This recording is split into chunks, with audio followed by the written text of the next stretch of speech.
Tieto mozgy sa spoja, prepájajú a vznikne tam taká kolektívna inteligencia, kolektívna energia, kde potom ide, všetko sa ešte viac zrýchluje a oveľa silnejšie nápady chodia, zase by som povedala nápady za milióny eur. Čiže prémiový mastermind, ktorý je naozaj pre tie firmy, týchto mojich klientov z technických oblastí, aj realitných investorov a taktiež developerov a firmy stavebné a tak ďalej. To je zase ešte vyššia forma spolupráce, tento mastermind, pretože tam už sa využíva skupinová inteligencia, čo znamená, ja by som tu uviedla z knižky, možno diváci budú poznať Myslením k bohatstvu od Napoleona Hilla, je to taký svetový bestseller, kde sa spomína taktiež to, že všetci bohatí ľudia alebo všetci teda najúspešnejší ľudia na svete využívali metódu mastermindu. Metóda mastermindu je veľmi silná, pretože už na to nie ste sám alebo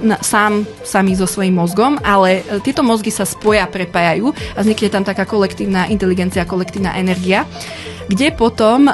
ide, všetko sa ešte viac zrýchluje a oveľa silnejšie nápady chodia, zase by som povedala nápady za milióny eur.